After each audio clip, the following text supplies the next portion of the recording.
Welcome back to Ryan and Brian's Bible Bistro. I'm Ryan, and that's Brian. Say hi, Brian. Brian.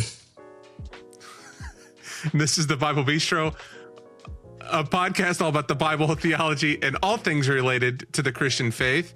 How you doing this morning, Brian? I'm doing okay. A little allergies this morning, I think, in the it's that time of year. Everything's the blooms are budding and the buds are blooming, and my nose is running. All of that. Yeah. Must be an Illinois phrase I'm not familiar with. No, but, I just made it up. Yeah, it feels like it. It feels spoken, like it. Spoken word. Yeah. We're going to start doing like spoken word, like, I don't know what they call it. About my allergies. Spoken words about your allergies. But that's not what we're doing here today, if I'm not mistaken. No, we're not. So okay. We're not. I mean, if you would do spoken words about Sermon on the Mount, spoken word, okay. I'd love for it. All right, here we go. Well, yeah, we're moving through the Sermon on the Mount a little bit at a time. So, just to review, our last episode was on Jesus and the law, but basically Matthew 5:17-18. I did not come to abolish the law, but to fulfill it. And what did he mean by that? So we talked about that quite a bit. And then Jesus gives us a series of examples, I think, that show us kind of what he's referring to. The first was this idea we looked at as a part of that episode, do not murder. So there's this whole series of statements from the Old Testament law, do not murder. You've heard that it was said, do not murder, but I say to you. So we talked a little bit, so I encourage you, if you're just getting into this, go back and listen to that episode, because we talked about, is Jesus, what does he mean in relation to this? Is he trying to make the law more harsh, or harsh isn't the right word? Is he trying to strengthen the law, or is he, what's going on here? And I'll just remind you for this part that I think one of the primary things is he's saying that the law has been interpreted in an incorrect way, that they've missed the point of the law. And I think that's what we're going to see with these two issues today. We're going to look at two issues. Hopefully we'll get through them. Adultery and divorce. Not necessarily related, but they can be. But we're going to look at those two things where Jesus brings us kind of back to the heart of the law on these two particular issues.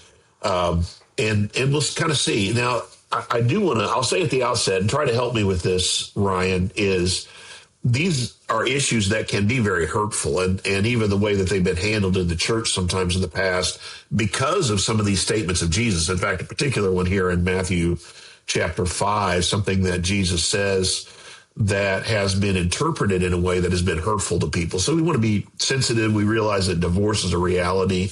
And I don't think that's what Jesus is, it's not primarily trying to make this into a really legalistic, strict thing. What he's trying to do is to bring people back to what God's intention was in the law. So I'll kind of just begin with that. So go ahead and read Matthew 5:27. With all of that, let's with all of those Matthew. Disclaimers. Here we go. Right. 5. Where you want to read here? Just 27. Just 27 right now, I think. Yeah. You have heard that it was said, "You shall not commit adultery." Okay, so this is a reference to, again, the Ten Commandments. Back in Matthew chapter 20, it's important to note, and this is the Old Testament background. We want to see that he's talking in this context. There's actually two different statements in the law that have to do with this question of adultery, I think. And it'll actually help us understand what Jesus says next, I think. So verse 14, of course, is just, you shall not commit adultery. That's one of the Ten Commandments. That's Exodus 20. Exodus 20, yeah. Sorry, verse 14. And then down in verse 17, this is the law of coveting. And what is specifically mentioned there is, you shall not covet your neighbor's house. You shall not covet your neighbor's wife. Coveting, covetousness has to do with desiring or wanting what does not belong to you. And so this idea of coveting your neighbor's wife actually goes kind of along with what we see Jesus here saying. So here's the contrast. You've heard that it was said. I'll remind you again, the heard there probably has to do with, this has been brought to them by teachers like the Pharisees. They've heard the law explained by them. But go ahead with verse 28 then, see what Jesus says.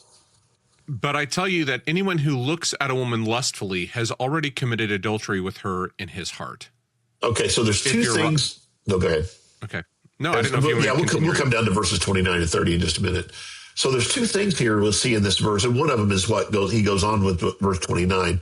He talks about looking at a woman lustfully, and there's two parts to this, I think, that help us to understand the nature of sin. The word lustfully here is just the idea of a strong desire. And the interesting thing is that it's used other times in the New Testament. In fact, Jesus says, this is the one in Luke. You remember when they're getting ready to have the Passover meal, and he says, I've eagerly desired to share this Passover with you. Exact same word. Mm-hmm. So lustfully, we've taken, it's the same word that we have desire. It really just means to desire something strongly. The problem isn't the desire, it's the object of the desire. Right. So wanting something that is prohibited or forbidden is, we would say in English lust, or we've used that connotation. But it can even have just a neutral idea. For example, when Jesus is talking about things that are being fulfilled, he says, those of the past eagerly desired to look into these things. In other words, the things that you're able to see, he's saying to the people who are seeing these signs fulfilled, people in the past desired it. So that's kind of more of a neutral idea. Or like I said, it could even be positive. Really, it's dependent upon what the nature of that desire is. What's the object of the desire, I guess is what I should say. So that goes along, too, with that second comment I made in the Ten Commandments. The idea of coveting your neighbor's wife is the idea of having this strong desire of something that doesn't rightfully is outside of the bounds of what is available to you. So we see both of those things here in this. Thoughts on that or comments? So we have the ideas of desire and looking both. Go ahead.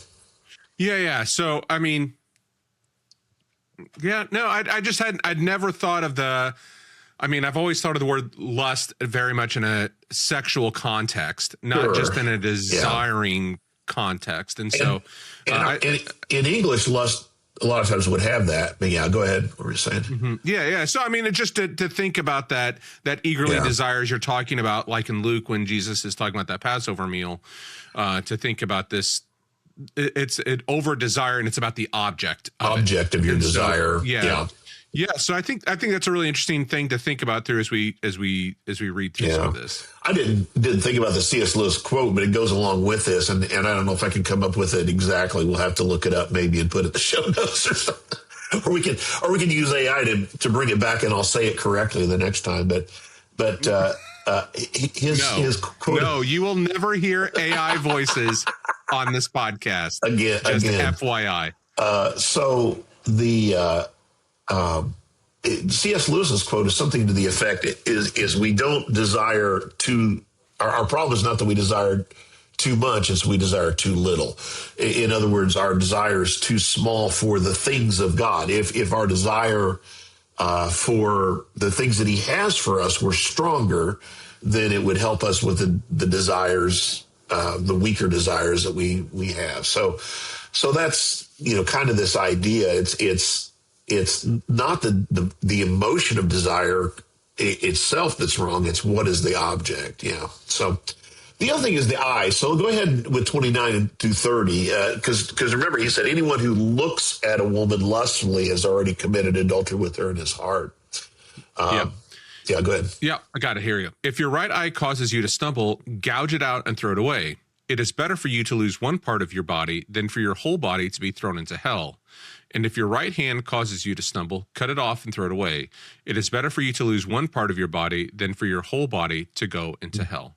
Now, obviously, this is a very graphic statement, and I think I think this is a hyperbolic statement that Jesus is making here, but it points out that we are better to focus upon the spiritual rather than the physical things that can perhaps be a stumbling block to our spiritual lives. That the things that are before us physically, often we place ahead of those things that have a deeper value spiritually. And I'm going to show you some other passages that talk about that. Jesus says something similar to this, by the way, in Matthew chapter 18, I think it is. I think I have this here someplace. He says has a very similar kind of statement that might help us to put this into context as well. 18, 8 through 9. Yep, I've got that if you want me to. Okay, go ahead. Yeah, if you got it already. Yeah. Yeah. If your hand or your foot causes you to stumble, cut it off and throw it away. It is better for you to enter life maimed or crippled than to have 2 hands or 2 feet and be thrown into eternal fire. And if your eye causes you to stumble, gouge it out and throw it away. It is better for you to enter life with 1 eye than to have 2 eyes and to be thrown into the fire of hell. So, again, I think these are, they're real extreme, right? I think they get our attention. They're hyperbolic statements, I think, And so the idea is that, we would do anything to protect our, physical body, not to lose our eyes or whatever.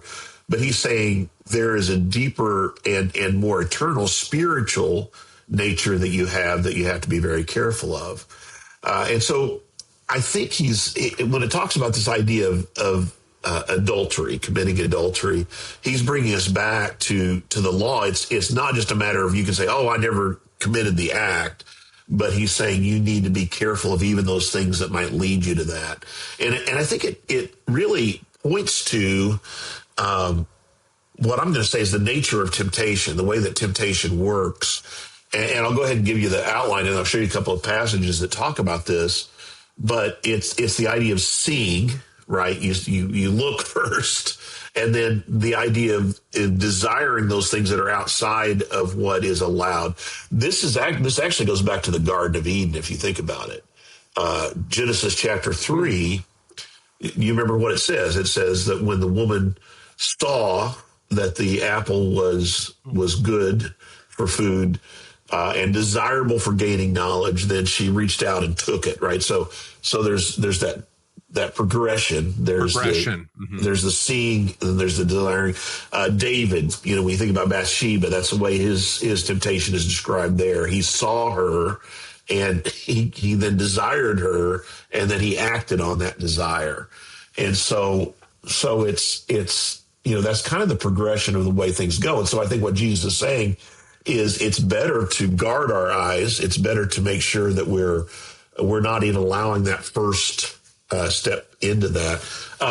It's interesting, and we could maybe talk about this another day, but in the passage everybody always wants to know in Genesis chapter 6 about the Nephilim, it has that same pattern there as well, that they saw the sons of God saw the daughters of the earth, and then desired them and then acted on that. So let me show you a couple of passages regarding this.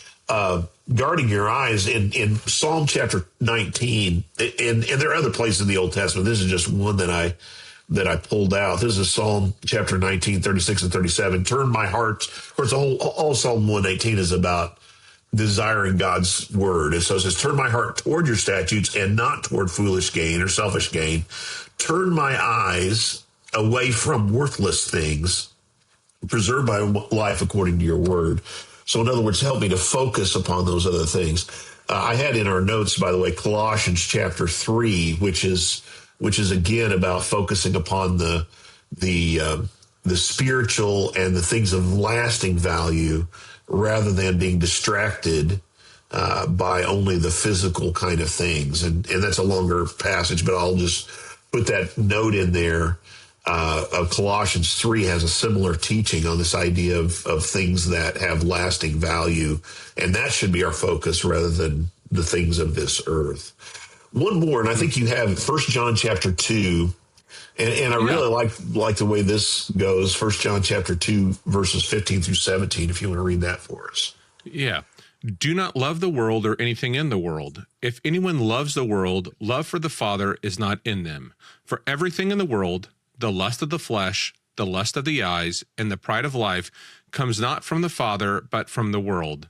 The world and its desires pass away, but whoever does the will of God lives forever. There's that idea of desire again, but notice the lust of the eyes, and there's your lust idea. This is where it can begin. And I think that's what Jesus is warning us about here. Anyone who looks at a woman with great desire, I'll go ahead and say it that way, the forbidden fruit, let's use that phrase. When we look at that, then it leads us into temptation, it leads us into sin. So it has that progression. And like I said, I think we see this several times in the scriptures. They look and then desire the thing that is not allowed, and then that results in us acting upon those desires. So Jesus' brother in James chapter 1 has a similar progression, I think we say, when he's talking about temptation. James 1:13 says, when tempted, no one should say, God is tempting me, for God cannot be tempted by evil, nor does he tempt anyone. But each person is tempted when they are dragged away by their own, and here the translation is evil desire, same word, epithumia. It's the same word we have, by the way, in Matthew 5 that I mentioned. The translators have inserted the evil there, dragged away by their own desire and enticed. Then after desire has conceived, it gives birth to sin. And sin, when it is full grown, gives birth to death. So he's using this image of like a conception, right? And then birth. So desire then leads to, or it results in sin. So that's kind of the progression that we see there in the nature of temptation. Any thoughts on that? Any questions or well, as comments? I'm sitting here and we're going through this, I was just thinking about, the eyes. And it's just like, you say it like, well, I think it's hyperbolic. And I'm kind of going, well, I don't know. I think, I think if I removed my eyes, how much my desires would, even like, I'm even thinking consumeristic desires. That's a good point. That's a very good point. I think about, like, we always talk about phones, and you flip through your phones and it's like, I have a neighbor whose wife likes, she sometimes buys these trendy things, and he's like, oh, my wife got it on sucker.com. Like, she saw it and like, I wanted to have it. And, it's not all bad stuff, but it's just like, that plants that seed in you. I'm in the video world, and there's a big convention that's going on right now, and all these new things are coming out, and I see it and I go, oh yeah, like that's cool. And it's like, it builds this, like, how do I get this money? And I'm just thinking about the eyes and how much, how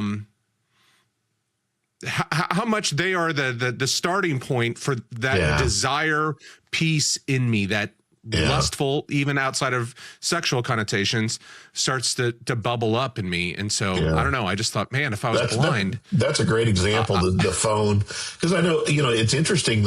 What I've heard is that they even track your, where you stop and where you, how long your eyes track. You pause for a second. Yeah, absolutely.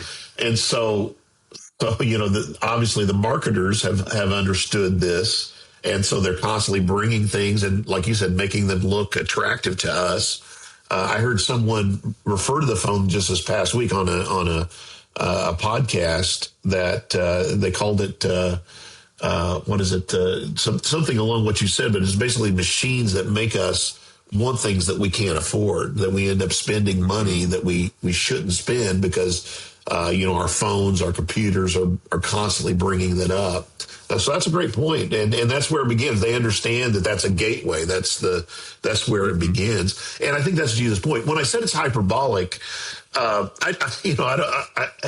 really think it's hyperbolic, but I'm just saying, like, I'm putting myself in there when I think about the things that, how my heart has been bent towards sin in my life. With the things that we've seen. Yeah. Yeah. It starts with the things I've seen, or it's even as we even talk about comparison, or even for me in my business. And I go, I see what he's done or what he's done. And I see that. And I mean, we've talked about this even in social media. It's like, we always present the best version of ourselves, but then it's like, it creates a desire in someone else to live that life. Right. And we're like, the eyes, it's those eyes thinking that as we consume this stuff is creating this unnaturalness. Yeah. Or I mean, I mean, we have a sin nature, or we have a sinful nature because of sin in the world, and so it's preying upon that through our eyes. Yeah. Before we leave this, well, I remember. You remember the kids' song? "Oh, be careful, little eyes, what you see." You remember that song? Oh yeah, oh yeah. So it's got that element of truth to it. I think that it is something that the scriptures tell us to guard our eyes, right? To guard the things that we're seeing, and that's even in Judaism and Jewish tradition. This was part of what the Jewish men were supposed to do. They were supposed to guard their eyes and make sure that they weren't looking at things that they shouldn't see. So again, I don't think Jesus he's not changing the law. He's saying what the law says. Don't covet, don't even desire those things that are outside of your what's allowed to you. And so I think that's that. The other thing I was going to mention, you're younger than I am. Do you remember Jimmy Carter at all? I mean, well, I know you remember him, but I was born in 1981 when Ronald Reagan was president. So he had a famous interview, and he was asked about the idea of committing adultery, because he was, I don't know if you know, but he was a very devout Baptist, until he was in his 90s. He was teaching Sunday school every Sunday, and even after he's president, he was teaching Sunday school in his little Baptist church in Plains, Georgia. But great, really devout guy, I think. But I think I can't remember if it was Barbara Walters, but anyway, he was being interviewed and asked about adultery, and he says, "Well, I've committed adultery in my heart." And it became this blew up. This big news story, and I mean, Christians all knew what he was talking about. Knew he was referring to this teaching in the Sermon on the Mount. That and so again, I think what Jesus is saying here is he's saying you need to guard yourself against what is even the beginning of sin or where that leads. So. Let's go on to divorce then, and this is Matthew 5. Start with verses 31 and 32, and then we'll talk about. I think we have to understand the Old Testament law on divorce, which is not as familiar to us. It's not a part of the Ten Commandments, right? It's not as familiar to us, but I think we have to understand it, and we have to understand the way it was interpreted in Jesus' day in order to understand what he's really saying here about divorce. So go ahead with Matthew 5, 31 through 32, if you would. Yeah. It has been said, anyone who divorces his wife must give her a certificate of divorce. But I tell you that anyone who divorces his wife, except for sexual immorality, makes her the victim of adultery, and anyone who marries a divorced woman commits adultery. So there's several things that are difficult to understand about this passage that we want to spend some time looking at. Really, Jesus is saying that there's very little reason for divorce. He talked about sexual immorality, which we'll come back to that word in just a minute, because I think that's an important word for understanding Jesus' worldview as well. But let's look at Deuteronomy 24. Do you have that up, or do you want me to read that? Deuteronomy 24, 1 through 4. So this is the teaching on divorce, and there's a couple of little words here that really become the issue as this teaching is handed down through history. So go ahead and read Deuteronomy 24 for us. Yep. If a man marries a woman who becomes displeasing to him because he finds something indecent about her, and he writes her a certificate of divorce, gives it to her, and sends her from his house, and if after she leaves his house, she becomes the wife of another man, and her second husband dislikes her and writes her a certificate of divorce, gives it to her, and sends her from his house, or if he dies, then her first husband, who divorced her, is not allowed to marry her again after she has been defiled. That would be detestable in the eyes of the Lord. Do not bring sin upon the land the Lord your God is giving you as an inheritance. So the two words that are really difficult, and then this last part about remarrying, we'll talk about when we see what Jesus says here in just a minute, the Sermon on the Mount. The two words to notice here is if he finds anything displeasing in her. And then the second the second phrase is this idea. It was translated there as indecent. If there's something indecent, and it's the idea of a unclean thing or a shameful thing is the way it can be translated in Hebrew, and so this is the reason for divorce. If a man finds a displeasing, an unclean, indecent, a shameful thing in the woman, then in his wife, then he is allowed to divorce her. It's an idea of allowance. So we've already seen that one of the major emphases, and I've said this already in the Sermon on the Mount, is that followers of Jesus, he's saying if you're going to be a part of the kingdom, then you're going to be distinct from the society around you. And I'll remind you, last time we talked about this how difficult the teaching, unless your righteousness surpasses that of the Pharisees, right? So the Pharisees were seen as very, very righteous guys, very righteous dudes, and so this teaching for Jesus' followers might have sounded almost impossible. But again, he's trying to say they've missed the point. The Pharisees have missed the point here. And I'm going to give you a very specific example when it comes to this idea of divorce. This is in Matthew chapter 19. This is how the Pharisees talked about divorce. And we're going to see Jesus. I think there's some important things for understanding Jesus' teaching here when we see the way he interacts here. So verse 3, this is Matthew chapter 19, starting in verse 3, is some Pharisees came to him to test him. The whole book of Matthew really focuses upon the Pharisees and their lack of being true to what God's desire in the law was, and then Jesus' opposition to that. Jesus bringing a different understanding of the law. Some Pharisees came to him to test him. They asked, is it lawful for a man to divorce his wife for any and every reason? And in just a minute, I'm actually going to show you where I think this debate comes from. Is it lawful to divorce his wife for any and every reason? Haven't you read, Jesus replied, that at the beginning, the Creator made them male and female and said, for this reason, a man will leave his father and mother and be united to his wife, and the two will become one flesh. So they are no longer two, but one flesh. Therefore, what God has joined together, let no one separate. So the first thing I think we need to see here, and we're going to read some more here in Matthew 19 in just a minute, but I want to stop and just comment on this part of it, is, the Pharisees here are focused on divorce. And that's, I'm talking about the teaching on divorce. That's what Jesus says in the Sermon on the Mount. But really, I think we need to think about, when we think about the law, we need to think about the purpose of marriage. And that's what Jesus does here. He takes them back to creation.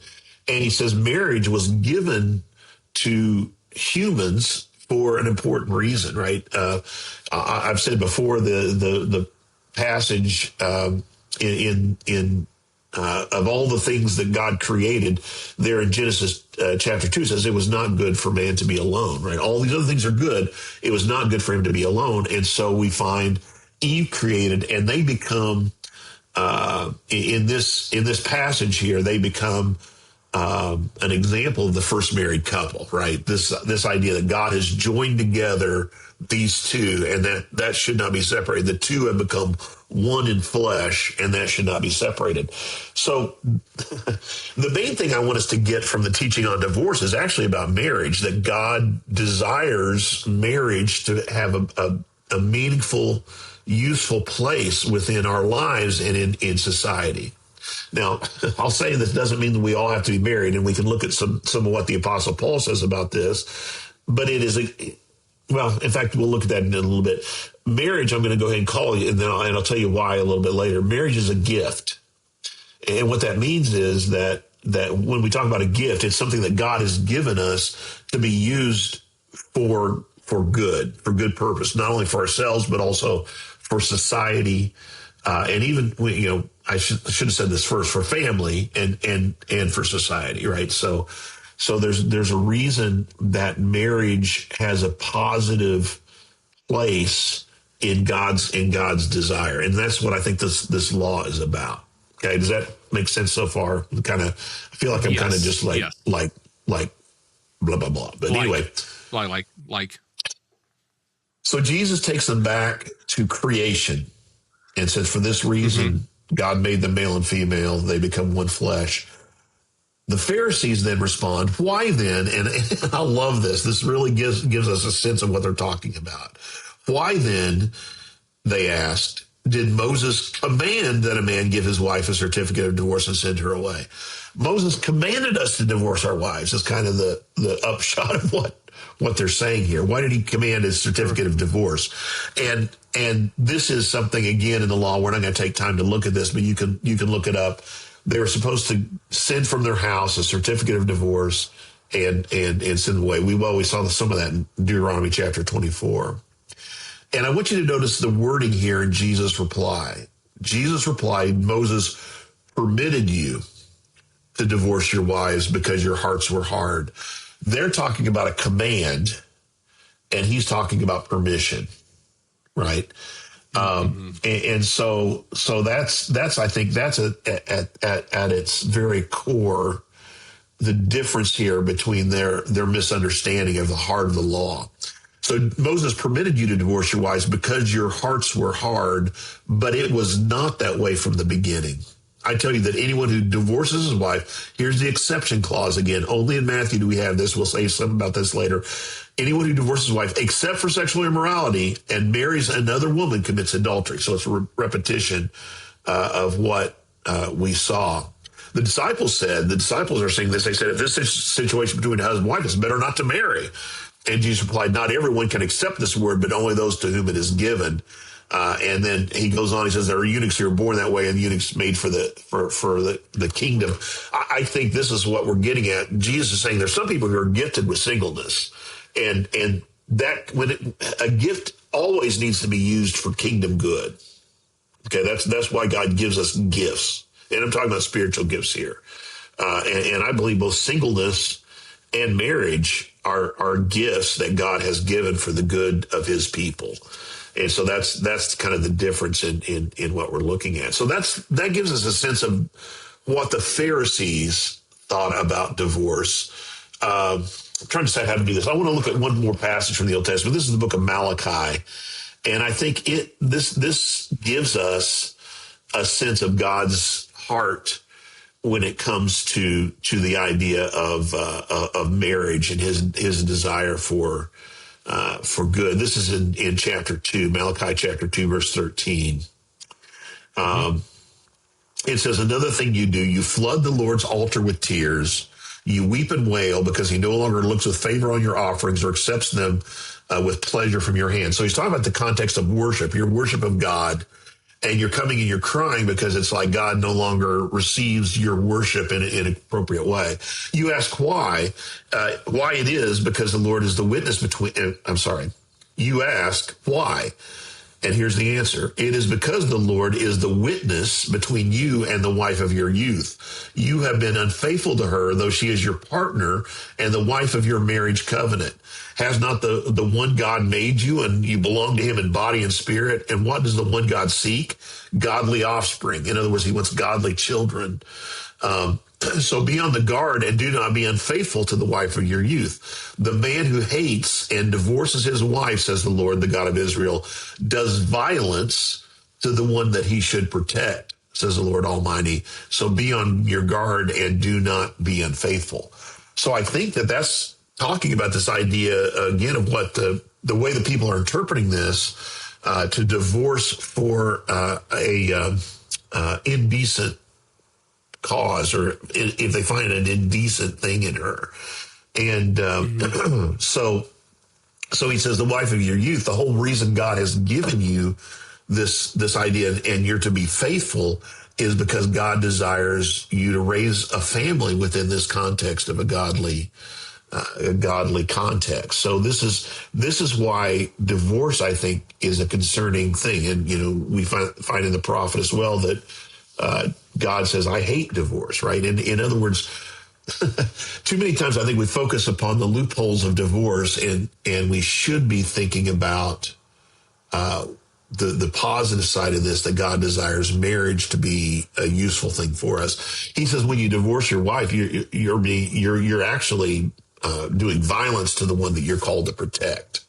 So part of what the marriage is the husband is called to be the guardian, the protector, the provider, and with the result of having a godly family. So I know I said a lot right there. Any thoughts do you have on that, or comments or question? No, I had never caught the commanded versus permit thing before. Right. I mean, it's pretty important, but it's just that, that they're saying God commanded us, and Jesus saying, well, no, you were permitted to do this because of the hardness of your heart, not because it's God. It's not like God said to Moses, "Oh, make sure you command them to divorce their wives." And I think their focus is wrong too. Now, here's the interesting thing: is in the Mishnah, which is a Jewish writing, and some of this comes from later, but I'm going to show you that it at least refers to an earlier time during this period of time that we're talking about. So in the Mishnah, we find a whole section on this idea of divorce. And I'm going to read some from the Mishnah. It's always nice to have a recitation from the Mishnah. This is from Gittin, which is that's the idea of that certificate of divorce. 9:10 is what I'm quoting here. So Beit Shammai, and so Beit means house. The house of Shammai says this, and then later we're going to have Beit Hillel, and so that's that house of Hillel. So this is what I'm saying refers back to kind of the time of Jesus. These are the rabbis during this period of time that are having this debate, Shammai and Hillel, and they debated about a lot of different ways of understanding the law. They were different in a lot of ways. Beit Hillel was actually the teacher of Gamaliel. Gamaliel the Great, the one that was Paul's teacher. And so this is, you see, we're talking about this kind of general period of time. So Beit Shammai says this: a man may not divorce his wife unless he finds out about her having engaged in a matter of forbidden sexual intercourse. And there's that. So it's a thing of indecent. They quote the Hebrew from Deuteronomy chapter 24 here, Davar Evrah. As it is stated, because he has found some unseemly matter or indecent matter. There's that shameful matter I said was the important word here in her, and he writes her a scroll of severance. There's the certificate of divorce. So I'm going to read that again. A man may not divorce his wife unless he finds out about her having engaged in a matter of forbidden sexual intercourse. And there's lots of debates about exactly what within rabbinic understanding of this time, what that would have included. But I'm going to come back, and when we talk about porneia, I'm going to tell you what I think Jesus is referring to here. But you see, Shammai is saying, it needs to be, Shammai's agreeing with Jesus here, right? It has to be this is the reason that you can divorce. And Beit Hillel, here's the house of Hillel, says he may divorce her even due to a minor issue because she burned or oversalted his dish, as it is stated, because he's found some unseemly matter in her, meaning that he found any type of shortcoming. So you get what I'm saying? And you burn his eggs. Well, that's a straight to jail. Unseemly thing, right? Straight out of my house, anyway. Oversalt my fish, straight to jail. Undersalt my fish, straight to jail. You don't have to go home, but you can't stay here at least. That kind of thing. So I don't like the way she fixes her hair. She's got wrinkles. For any reason, and that's kind of how it had become. So here's a really Rabbi Akiva. So here's what Beit Shammai says. Here's how Beit Hillel says. Rabbi Akiva says he may divorce her even if he found another woman who is better looking than her and wishes to marry her, as is stated in the verse. And it comes to pass if she finds no favor in his eyes. So they're interpreting that he finds no favor in his eyes. It's like, this one looks better. So that shows you this context of permissiveness that the Pharisees are referring to. And that's the debate of that day. And so they bring that to Jesus to test him. Can a man divorce his wife for any and every reason? In other words, do you agree with the house of Hillel, or And Jesus says no, only for sexual immorality. And then they come back. Well, why does he give us the certificate of divorce, right? So that's really what is the contrast or the context against which this is written.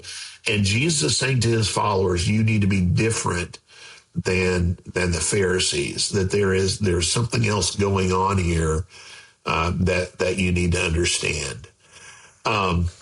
Okay, did we already read all of Matthew? Let me see. Let me look at this real quick. Any thoughts on that while I'm I mean, looking? that rabbinic literature really helps kind of set it helps understand the contrast of what Jesus is saying here, I think and why so. this is, because again, if it's the burned or over salted dish, or someone that's better looking, I mean, it's like, why Right. would you enter into marriage in a relationship with someone like that, knowing as a female that this was if someone Right. better comes along, you can move along, and it's desiring to God, and Jesus is drawing that in, saying no. And I think even as we come back to this, the wife of your youth, I mean, it plays an important that phrase of I there think so. is really important in contrast to this rabbinic literature of the time, especially the Beit Hillel. If he's training Gamaliel, and you have Paul, like, this is right. This is the conversation of the day of what's going on. So. Right. So just read those verses again. Matthew chapter 5, verses 30, 31, and 32 again. And I want to say just a few more things about this, and then we'll go on. It has been said, anyone who divorces his wife must give her a certificate of divorce. But I tell you that anyone who divorces his wife, except for sexual immorality, makes her the victim of adultery. And anyone who marries a divorced woman commits adultery. So the word here is porneia, which is a very broad term for sexual immorality. And I want to say this because we have all kinds of other debates about sexual ethics these days, and what is correct. That's one of the major issues the church is facing today. And often they'll say, well, Jesus didn't talk about this or that. The term porneia is a very broad term for sexual immorality. And I think it covers all kinds of different, in fact, I often will say porneia is anything. So within a Jewish context, within a Jewish worldview, against the context of the Old Testament, this would forbid all kinds of different things that should not be done. So the law is very specific about things that are not permitted. And in this context, I think it has to do with anything that is outside of the bounds of a marriage, right? We're talking about anything. So it includes all kinds of different things. It's a very broad term. Porneia is a very broad term.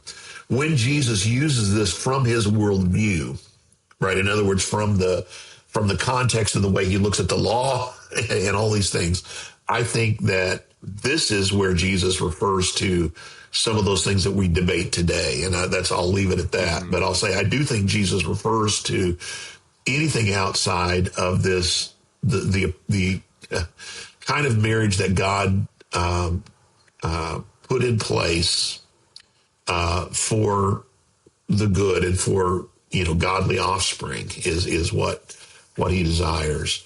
And so I think that helps not only with this, but in other places. In Matthew 18 or Matthew 19, in both those places, Jesus appeals to creation again. He's not saying, so they're saying, here's what Moses tells us. And Jesus says, look at creation, and we can see something about what God's heart is for why he created man and woman. In the beginning, he made them male and female for this purpose. Now, I do feel the need to say this. The way that this has sometimes been used in a way that's harmful, I think, is this exception clause, which, by the way, I've already mentioned. If you look at the parallels in Mark and in Luke, that doesn't occur. Only in Matthew do we have that exception clause, except for sexual immorality, and we have in those two places. I think it's because of this debate with the Pharisees. I think that's the reason Jesus said that. But there have been times where the church, and I'm even saying when I was a kid, they would say, well, divorce, the only reason for divorce is sexual immorality. So if your husband or your wife has been physically abusive or mentally or emotionally abusive, that's not a grounds for divorce. And I don't think that's the point of Jesus' teaching. I think when we understand it against this background, that there are things that are required of the husband, for example, like we see in Malachi and we see other places, that the husband is called to be a protector and called to be a provider for his wife in that marriage. That's part of what the design, God's heart for marriage is. And so I think, when that has been used as an excuse for saying that this is not permitted, I think that's not from Jesus. That's not something that he's trying to do in this context. And that's why I think it's so important to kind of think about what it means against that historical context. There is a way in which, there are other ways in which both a husband and wife can break that marital contract. Comments or thoughts on that? I think that's important for us to say. No, I think that's, I hadn't heard that before. You know what I mean? Like Yeah. it always, Yeah. I think that the rabbinic literature and the context of Matthew makes a lot of sense because we have that exception clause in there, except for the sexual immorality. And then reading, what we just discussed with rabbinic literature helps put that in context. And I think that's it. I think there's something there for us all to chew on as we think through some of this stuff to go, how do we look at this? Because I think it is a complex situation. Yeah. You know what I mean? And some of those things, because it's, I understand from the past where we've been like, we want to hold on to that high view of marriage, but at the same time, it's been, it can also be, abused, like, that can be a tool of manipulation as well. So I think what you said about the high view of marriage, I think is very important. I think that's really should be our focus, that let's look at creation and look at why God gave us to one another, right? And how we're to be one flesh. And I think that really should be our focus. And we become, it's not just about it's just not about having that paper contract or whatever it says that we're married. It's about if you're married, it looks a certain way. Like if you're not living in the way that the full biblical way, instead of just saying, well, we're married, then there's a problem there. It's not functioning. Living into the desire that God has for this, I think is a way to think about it. Yeah. So the other thing I want to just point out is, this idea, what does it mean? And this is pretty difficult. I'm going to refer to this book again. And I think he does a good job. Scott McKnight does a good job with explaining this. This is in his Sermon on the Mount from the Story of God Bible Commentary series. Link to be found on Facebook. Oh, there you go. And we'll put a link to it on Facebook. I think that I think that he does a good job explaining this. The question about if she remarries, how does she become an adulterer? And you saw that back in Deuteronomy 24. If you divorce, I think that's kind of what Jesus is referring to, that idea. But I think the point here is, if you are divorcing her for just any reason, right, then that's not really a nullified. That marriage contract, as you say, in God's eyes, isn't really. There's no adequate basis for it, and therefore, she marries another, and then that's akin to adultery. And again, this has been, there are people who say, oh, well, if you are divorced, you should never get remarried. And I don't think, again, that's the primary focus. I think Jesus is saying, when you divorce for any and every reason, you're not really nullifying that original relationship. And that, leads to this idea of it's akin to adultery is the way I would read this. I want to share one more passage, and this is from 1 Corinthians chapter 7. This is Paul's teaching on this stuff, and I think it's important to bring this up as well. And this is what I was talking about, this idea of marriage as a gift. To the married, I give this command, not I, but the Lord, he says. A wife must not separate from her husband, But if she does, she must remain unmarried or else be reconciled to her husband, and a husband must not divorce his wife. So again, this I think Paul is agreeing with Jesus here and agreeing with the house of Shammai rather than the house of Hillel, which interestingly enough, he's from the house of Hillel. There's other ways that he broke from the house of Hillel before even this, as a Pharisaic rabbi. He was trained as a Pharisaic rabbi by Gamaliel.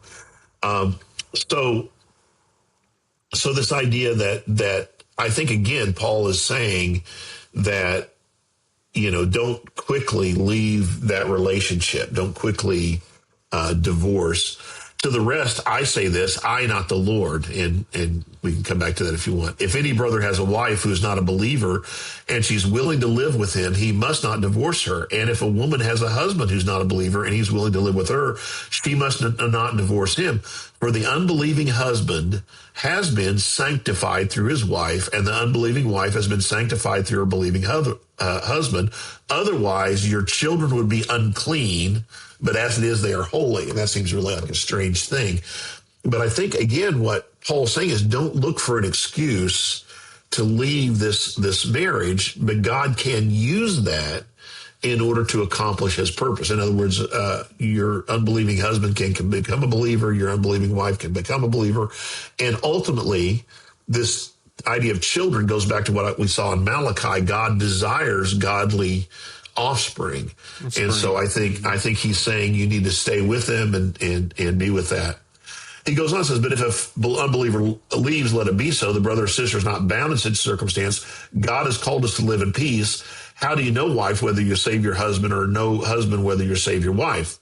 And then he goes on, he says, everyone should be in whatever situation that they were in.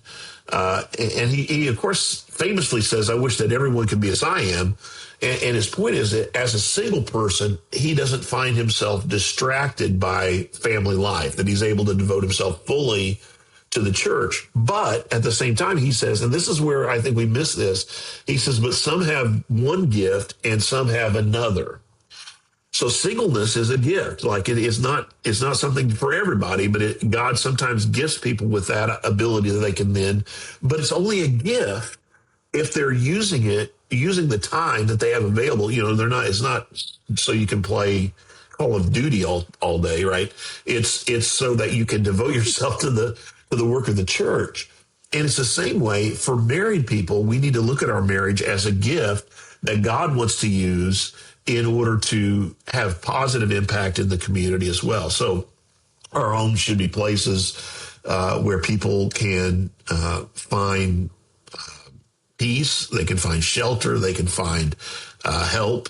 That's what there's a giftedness for marriage as well, I would say. And we shape one another. It's part of the way that we're being sanctified, the way that we have an influence, positive influence on one another as well. So just thought I would end with that. So again, I think the focus, instead of thinking about the teaching on divorce, is really to think about what God has desired in marriage and what Jesus teaches us about how, as his followers, our married life should be.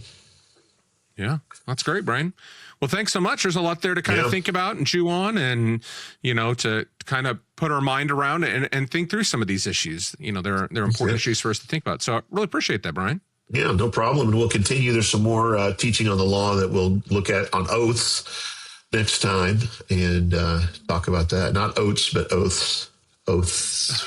I can't say that very well. There's not a lot to say about oats. You eat them. So, Brian, thanks so much. We hope you enjoyed this episode of Ryan and Brian's Bible Bistro. You can find us on thebiblebistro.com. You can also find us on Facebook and Instagram at The Bible Bistro. You can also find us on YouTube at Ryan and Brian's Bible Bistro if you like to watch us. There will be no lust of the eyes if you watch us on YouTube, Ryan and Brian's Bible Bistro. We appreciate that. And if you've got questions or things you'd like us to talk about, please reach out. We'd love to hear from you. And we are hopefully, I think we're going to start finding ourselves a little bit better rhythm here to kind of get this going back and going. Yeah, so thanks to all those who've talked about. Thanks to all those who've talked about missing us, and hopefully we're back in a regular rhythm again. So yeah. All right, Brian. Well, thanks so much and appreciate it. And we'll chat again soon. All right. See ya. See you. Bye.